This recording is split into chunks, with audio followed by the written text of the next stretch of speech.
amigos da JPTV e do portal JP News, estamos mais uma vez aqui com a transmissão ao vivo do programa de rádio Estúdio Aberto pela RPM Rádio. Logicamente que é ao vivo pela RPM Rádio, né? Ao meu lado a Clarice Almeida. Tudo bem, Clarice? Tudo certo, Adriano. Bom dia a todos que nos acompanham pela RPM.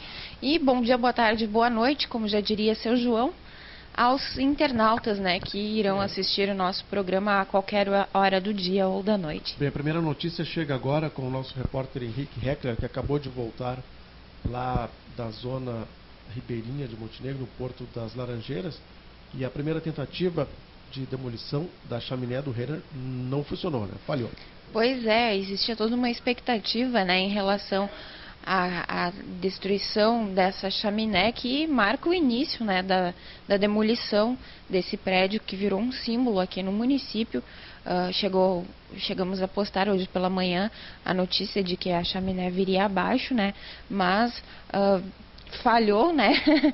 Às vezes acontece, por algum motivo que eu ainda não tenho detalhes, a demolição ainda não ocorreu, mas nova tentativa será feita hoje à tarde e o Matheus, né, nosso colega, estará acompanhando para trazer mais detalhes e imagens da demolição da chaminé e o andamento, né, do trabalho que está sendo feito lá no Renner, no antigo Renner. Lembrando que daqui a pouquinho nós vamos ter essas informações já no nosso portal JP News, né, Clarice? Exatamente, em instantes o Henrique vai postar todas as informações referentes a essa falha, né, que impediu a demolição da chaminé na manhã dessa terça-feira. Bom, Clarice, uma notícia aqui interessante do portal JP News, de parceria com a agência Senado. O acordo ortográfico da língua portuguesa será tema de 2 audiências públicas nessa semana. Devem ser relatadas nas reuniões na terça, hoje, às 10 da manhã, e na quarta, às 9h30, as discussões realizadas por um grupo de trabalho formado por professores e linguistas por iniciativa da Comissão de Educação. O acordo ortográfico assinado em 1990 e em vigor desde 2007 teria de ser seguido obrigatoriamente no Brasil a partir de 1º de janeiro de 2013, mas o prazo foi prorrogado até 1º de janeiro de 2016 por decreto da presidente Dilma Rousseff, né? Muita gente já se adaptou ou tentou se adaptar à nova ortografia, mas o acordo ainda não está em vigência. Esse é o problema, né? Porque se discute a possibilidade de algumas alterações, e são essas alterações que acabam confundindo as pessoas, né? Principalmente aquelas pessoas de média idade, de mais idade, que já estão fora da sala de aula há algum tempo e que, para se adequar à nova ortografia, então teriam que voltar a estudar, né? Ou pelo menos fazer uma pesquisa sobre essas mudanças, né? E o que a gente sabe é que muitas pessoas não têm disponibilidade para isso. Infelizmente, não são todos que têm acesso a estudos, a pesquisas, né? Algumas pessoas têm que cuidar da casa, da família, né? Então acabam ficando sem tempo e para essas pessoas acaba se tornando pior essa mudança, né? Porque elas acabam ficando desatualizadas. Então, eu acredito, né, no meu ponto de vista, que junto com essa mudança ortográfica seria necessário também fazer com que esses cidadãos voltassem à sala de aula, ou então oferecer cursos rápidos, algo que pudesse, né, fazer com que as pessoas se sentissem novamente situadas dentro do idioma mãe, né? Então, realmente essa é uma discussão que segue já há bastante tempo e que, pelo visto, não vai se encerrar agora, né? O que preocupa realmente são essa continuidade de mudanças, né? De alterações previstas para acontecerem em relação ao acordo ortográfico. Muito bem, Clarice, agora são 11h38, para quem ouve a gente ao vivo pela RPM. Alunos da Escola Estadual Álvaro de Moraes voltam para a escola. E hoje, inclusive, teve a presença do secretário Clóvis, secretário estadual da Educação, caiense Clóvis, né, que esteve aqui para inaugurar as obras do prédio, né? Finalmente, depois de 2 meses, os alunos voltam para a sala de aula. Já foram mais de 2 meses de reformas, né, da Escola Álvaro de Moraes, que já apresentava problemas a longa data. Então, antes mesmo do início do ano letivo de 2013, esses alunos foram retirados da escola devido a um laudo dos bombeiros que apontava riscos, né, para a presença dessas crianças lá. Então, os mesmos foram encaminhados para salas de aula improvisadas, né, ali junto ao complexo da Estação da Cultura, nos prédios que tem ali junto à Estação da Cultura, e também no CTG Os Lanceiros. E a gente pôde acompanhar toda a situação envolvendo essas crianças, né. Foram meses de muito calor durante o verão, foram meses enfrentando goteiras, né, durante o inverno. Então realmente foi um momento complicado, sem falar que a área ali é úmida, né? Então o que professores e alunos mais desejavam era voltar para a sala de aula. Só que a obra a gente sabe como é, né? Começa a aparecer uma coisa daqui, uma coisa dali, e foi o que aconteceu lá, e as obras então foram sendo prorrogadas por um período de tempo maior do que o previsto. Mas agora, né, já há algum tempo, esses alunos retornaram para a sede da instituição, e hoje foi o momento de comemorar essa volta para casa, né? Então, para celebrar essa data, veio a Montenegro o secretário de Educação, como tu mencionou, e também o diretor de obras da Secretaria, aliás, o diretor-geral da Secretaria de Obras do Estado. Eles participaram e falaram sobre as reformas que têm sido feitas, não apenas nas escolas aqui de Montenegro, mas em cerca de 100 escolas no estado, né, todas que manifestavam problemas e que agora, então, estão tendo a solução para essas questões. E ainda hoje o secretário participa de uma atividade também na Escola São João Batista, que também passará por reformas. E na sequência ele se dirige a Maratá. Então é um tour do secretário aqui pela região nessa terça-feira. Certo, e depois ele vai para a cidade de Novo Hamburgo também, né? Exatamente. Tá certo, a gente segue com mais informações aqui do portal JP News, sempre atualizado, agora destacando uma matéria de política nacional também do portal JP News, uma parceria com o portal Deutsche Welle. Dilma Rousseff aparece pela primeira vez à frente de Aécio Neves no segundo turno. A candidata à reeleição pelo PT, Dilma Rousseff, aparece pela primeira vez no segundo turno, numericamente à frente de Aécio Neves, segundo pesquisa divulgada nesta segunda-feira pelo Instituto Datafolha. Estamos na reta final, né, nos últimos dias aí, antes do segundo turno. Então é um momento de realmente decidir, né, quem é o candidato, quem será o candidato que vai nos representar. E só que há aquela dúvida, né, em relação às pesquisas, mesmo elas mostrando essa diferença, a gente não tem como deixar de lembrar do primeiro turno, onde as pesquisas se enganaram, né, Adriano? Então, hoje em dia é tudo muito relativo, daqui a pouco a pesquisa poderá estar enganada também, mas isso a gente só vai ficar sabendo, então, no domingo, né, no final do dia de domingo. É esperar para ver. Tá certo, olha só, chegaram ao mercado brasileiro as Smart TVs com tecnologia 4K, que oferecem imagens com 4 vezes maior resolução que as atuais Full HD. Essa resolução diminui a pixelização, que é o efeito que faz com que os usuários enxerguem os minúsculos pontos que formam a imagem na tela da TV. Tal problema é comum com o 3D ativado, né, e gera desconforto visual e até mesmo tontura nos usuários mais sensíveis. Essa matéria aqui do portal JP News em parceria com a Protest. Os fabricantes estão investindo cada vez mais em tecnologia, né? E os avanços nessa área dos aparelhos de televisão realmente é muito grande. A cada ano que passa vem um lançamento, vem revolucionando, resolvendo problemas, né, encontrados em lançamentos anteriores.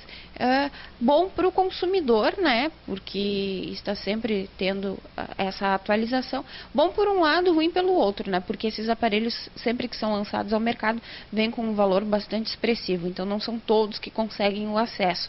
Ainda tem muita gente por aí com aquele velho televisor de cubo, né? Ainda não chegou nem as TVs de LED, tela plana, enfim. Se a gente for acompanhar a realidade no país, onde chega tanto avanço tecnológico, né, não são todos que conseguem acompanhar essas mudanças. Muito bem, a gente segue com mais informações aqui do nosso estúdio aberto, né, que traz sempre as informações atualizadas do portal JP News e outros sites do Brasil. Informação que vem agora do Clique RBS: 13 municípios gaúchos decretam situação de emergência em função do temporal que deixou 4 mortos no Rio Grande do Sul, né? Os municípios são Estrela Velha, Tupanciretã, Unistalda, Uruguaiana, Eldorado do Sul, Getúlio Vargas, São Luís Gonzaga, Palmeiras das Missões, São Miguel das Missões, Ametista do Sul, Independência, Porto Mauá e Itaqui, que aguardam a homologação dos pedidos. Eles fizeram a solicitação mas ainda não houve a homologação, nenhum município do Vale do Caim incluído. Ainda bem, né, Adriana, é um momento de comemorar, porque os temporais foram feios, né, atingiram municípios próximos aqui, a própria capital, né, Porto Alegre, teve uma forte chuva de granizo, que acabou resultando em prejuízos, e por sorte, né, Montenegro e as cidades aqui vizinhas não foram atingidas. Essa primavera tem mostrado características muito fortes, né? Inclusive a gente tem uma mudança de temperatura prevista para amanhã, uma queda bastante brusca, né? Amanhã deve fazer em torno de 10, 11 graus. Agora que a gente já estava acostumado com o calorzinho, né? Não digo com o calorzinho, mas com temperaturas na faixa dos 14, 15 graus, né? Como mínimas. Então realmente é o momento ainda de carregar o casaquinho, né? Porque as mudanças se manifestam ao longo de todo o dia, né? Diariamente ao longo de todo o dia. Muito bem, agora uma notícia interessante aqui que chega, né? Montenegro já está anunciando que terá novas ciclovias, né? O Edar Borges, que é diretor de trânsito, já informou que haverá um novo sistema para que os ciclistas se locomovam com maior segurança e facilidade pela cidade. E essa notícia que vem aqui lá dos Estados Unidos é bem interessante. Números mostram os benefícios econômicos das ciclovias ao comércio. Lojas em avenida que recebeu ciclovia em Nova York tiveram um crescimento nas vendas 5 vezes superior na comparação com o restante da região, o que mostra a importância das ciclovias, que é um trabalho simples de ser feito, né? Muitas vezes não precisa muita intervenção nas estradas, mas que serve para uma maior locomoção dos ciclistas, que muitas vezes podem usar a bicicleta até para fazer compras, né? E aqui em Montenegro, no atual momento em que a gente passa pela dificuldade de conseguir vagas de estacionamento, isso vem ajudar, né? Vem auxiliar na resolução desse problema, mesmo que de forma provisória. Não quero que as pessoas fiquem andando de bicicleta pro resto da vida, mas pode auxiliar, principalmente para aquelas pessoas que não gostam muito de ficar circulando pelo centro procurando vaga, né? A gente sabe então que há quase 2 meses o município não tem mais o sistema de estacionamento rotativo, e com isso aumentou, né, então a dificuldade por se conseguir uma vaga de estacionamento. Então algumas pessoas que não moram tão longe do centro e que normalmente vêm de carro para cá, utilizar a bicicleta é uma alternativa no mínimo saudável, né? Além de que não polui o meio ambiente, né? E também não causa esse acúmulo de carros no trânsito. Então essa pode ser uma boa medida, mas no caso das ciclofaixas, né, que já foram anunciadas há cerca de uns 2 meses também, há mais de 2 meses, se não me engano foi no mês de julho, que o diretor aqui de trânsito do município anunciou então o início das obras para o final daquela semana em que a gente conversou, mas acabou não ocorrendo, né? A gente ainda não sabe o que causou esse atraso, né, no início das obras da ciclofaixa, que deve vir até do outro lado da cidade, como a gente costuma dizer, né? Deve vir do bairro Aeroclube, se não me engano, Germano Henke, Aeroclube, contornando o morro até chegar aqui no centro. Então, essa com certeza vai ser uma obra importante, né, para a segurança também dos ciclistas, mas eu sempre bato na tecla, inclusive ontem eu vi ainda a questão da consciência das pessoas, porque tem ciclista que não se cuida. Mesmo tendo a ciclofaixa ou a ciclovia, acaba transitando junto aos veículos. Às vezes, que foi o caso que eu presenciei ontem, a ciclovia estava totalmente livre, não tinha nenhum obstáculo que impedisse a passagem do ciclista, mas ele insistia em andar pelo meio da rua, né, junto aos carros ali na Avenida Ivan Jacó Zimmer, que é um local de bastante movimento. Então não adianta ter a ciclofaixa ou a ciclovia, é preciso que as pessoas façam um bom uso delas. Muito bem, interessante ainda falando sobre trânsito, né, que essa matéria que tu fizeste com o Edar Borges sobre a questão questão do estacionamento na região central do município, principalmente aqui na Oswaldo Aranha, né, Clarice? O Edar Borges informou que há uma frota de mais de 33 mil carros circulando aqui pelo município. Fazendo uma conta na ponta do lápis matemático, seria exatamente metade da população teria carro hoje, né? Exatamente, metade da população. Imagina se essa metade da população resolve sair de casa, se todos resolvem, o caos. Fora os veículos que vêm de outras cidades que esses não tem como calcular, né? É bastante complicado calcular, mas o EDAR calcula que sejam 10 municípios aqui vizinhos que diariamente mandam, que as pessoas saem, né, dessas cidades e vêm em busca de serviços, do próprio comércio, né, aqui em Montenegro. Então, fora esses 33 mil, ainda existe um número incalculável de veículos que vêm de fora. Por isso a importância, né, das pessoas começarem a repensar na forma como estão utilizando seus veículos. Para que não tenham até dores de cabeça, né, porque a gente sabe que tem aqueles que se estressam um pouco mais ao procurar um local para estacionar e não encontrar, né? Então o EDAR diz que esse é o momento também para que as pessoas pensem a respeito da importância do estacionamento rotativo, porque hoje, mesmo que se queira pagar, né, para ter um local para estacionar, não se encontra. As vagas estão todas preenchidas. Interessante é que muitos desses carros que vêm de fora, que circulam por Montenegro, acabam sendo responsáveis por acidentes de trânsito, né? Nós tivemos essa semana mais um acidente na Oswaldo Aranha com a Capitão Porfírio, e mais um carro passou voando aqui pela rua que não era preferencial dele, né? Exatamente. A gente poderia dizer, não, o cidadão estranhou, não está acostumado com a via, mas a sinalização existe, ela é padrão, né? Então, essa pessoa deveria estar, no mínimo, atenta, né? Ou redobrar ainda mais sua atenção, principalmente pelo fato de estar numa cidade onde talvez não conheça bem o trânsito. Mas o fato é que o acidente ocorreu, né? Por sorte, ninguém se feriu gravemente, tirando as pessoas que sentiram o impacto, né, da freada do ônibus, acabou projetando o corpo de muitas delas para frente, né? Acabaram fechando em bancos ou nos outros passageiros. Então foram ferimentos leves, assim. E ainda ontem, né, Adriano, com outro micro-ônibus, né, mesmo modelo e da mesma empresa de transportes aqui de Montenegro, acabou se envolvendo num acidente lá na Avenida Júlio Renner, né, na Via 2. Só que lá a situação foi um pouco mais grave, né? Um motoqueiro esteve envolvido nesse acidente e acabou um pouco mais ferido, né, do que as pessoas aqui do centro. Claro, porque moto a gente sabe, né, qualquer tombo, qualquer queda acaba machucando, mesmo que de leve, acaba causando algum transtorno, né, para o condutor. Muito bem, Clarice, a gente segue aqui às 11h51 para quem ouve a gente ao vivo. Agora chegou a hora de a gente falar de esportes, né? O Jornal Progresso dessa sexta-feira traz as notícias aí da região do esporte, né? Montenegro, São Sebastião do Caí, Parecis Novo e região estão sendo retratados aqui nas páginas do Progresso. As manchetes de hoje aí falam nas possibilidades do Inter, né, de ser campeão brasileiro, que agora, depois da derrota para o Corinthians, caiu para 2%.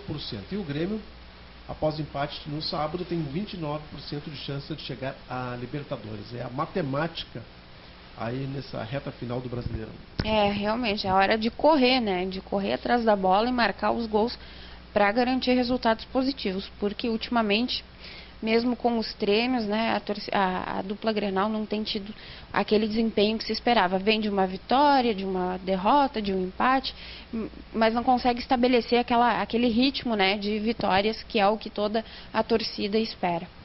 Muito bem, a notícia aqui de política está sendo repercutida em todos os sites do Brasil, né? A declaração de candidato do Rio Grande do Sul revolta professores. Em entrevista, José Ivo Sartori recomendou à categoria procurar piso salarial em loja de material de construção. Que coisa isso aqui, né, Clarice? Realmente é complicado, né? Agora, cabe a gente avaliar o contexto dessa declaração, né? Porque a gente sabe que às vezes não é bem aquilo, não que eu esteja defendendo, mas eu não vi essa declaração, então acho que é preciso ver todo o contexto da frase antes de fazer uma análise a respeito, né? Agora, uma coisa que é interessante também nesse segmento, né, nesse mesmo assunto, a gente acompanhou, né, várias manifestações de professores contra o governo Tarso, né? Querendo reajuste, dizendo que ele tinha prometido e que não estava cumprindo. E agora, na reta final, a gente vê o contrário, né? A gente vê professores apoiando. Então, também, né, é uma coisa que é preciso ser avaliada para ver o que aconteceu, o que fez com que esses professores mudassem suas opiniões, né? Verdade, né? O governador Tasso Genro, que já estava desgastado com a classe do magistério, em função de não ter dado piso nacional, agora mais um desgaste de José Sartori E ele disse assim, ó, segundo o portal O Globo, palavras textuais do José Ivo Sartori na entrevista que foi repercutida por todos os sites do Brasil. Eu fui lá no CEPERS, que é o Sindicato dos Professores do Estado, e não assinei um documento exigindo um compromisso de pagar ou resgatar o salário. Vamos dizer, como é que diz mesmo? O piso eu vou lá na Tumeleiro, que é uma loja de material de construção, e eles te dão um piso melhor, né? Deu uma risada, inclusive. Ali tem piso bom, né? Disse Sartori na conversa com os jornalistas. Foi isso aqui que pegou mal, né? Talvez ele tenha querido fazer uma brincadeira, mas a situação não é para isso, não é para isso. O momento não é para brincadeiras, né? Então, qualquer frase maldita pode ter uma interpretação que venha repercutir de forma negativa para ele, e foi o que aconteceu, né? E ainda falando sobre isso, hoje o próprio secretário estadual de Educação, que está aqui em Montenegro, declarou que está previsto agora um novo reajuste para a classe dos professores, né, que deve ser aplicado agora no mês de novembro. Então ele foi questionado, né, sobre essa decisão de dar esses aumentos à categoria justamente nesse período de campanha, né? Mas ele disse que eram reajustes que já estavam previstos, né, há pelo menos 2 anos, e que esse é o momento certo, sim, adequado, sim. Muito bem, Clarice, 11 horas e 55 minutos, seguimos com mais informações. Ontem houve mais um encontro do grupo Amigas do Peito, lá no Espaço Vida Unimed, que elas foram ao supermercado da cidade, né? Exatamente, esse encontro foi um pouco diferente, né, dos habituais, porque ao invés de participarem de palestras lá, né, como é comum nas tardes de segunda-feira, elas se deslocaram até um supermercado aqui de Montenegro, aqui do centro, para realizar uma panfletagem, né? As integrantes, além de distribuir esse material de conscientização sobre a necessidade, a importância da prevenção ao câncer de mama, também conversaram, né, com as mulheres, contando como é que foi a sua história, né? Como é que enfrentam a doença ou como é que superaram a doença. Para a maioria delas, esse apoio encontrado no grupo Amigas do Peito foi fundamental para a recuperação. Elas esperam, então, né, através dessa iniciativa da panfletagem, de que as mulheres busquem, façam o autoexame, busquem a mamografia, a fim de evitar, né, ter que passar por essa situação, né, ter que enfrentar um câncer. Então, essa ação que aconteceu ontem aqui no centro já aconteceu em outros 2 supermercados, sendo que um na Timbaúva, e ela é alusiva então ao Outubro Rosa, né? Que é esse período em que se fomenta ainda mais a busca de informação sobre o assunto, sobre a doença, né? E principalmente a conscientização das pessoas para a prevenção. Lembrando que agora, após o Outubro Rosa, vem aí o Novembro Azul, que é aquele período então dedicado para a conscientização masculina sobre o câncer de próstata. Ok, Clarice, agora são 11h57, ficamos por aqui com o nosso estúdio aberto. Muito obrigado pela tua participação mais uma vez aqui. Obrigada, Adriano, eu que agradeço e um bom dia a todos. Vamos para mais uma música da RPM. A nossa DJ Clarice vai rodar mais um som legal da RPM, enquanto que a gente se despede aqui do pessoal da JPTV. Tomara que seja uma música boa. Com certeza, né?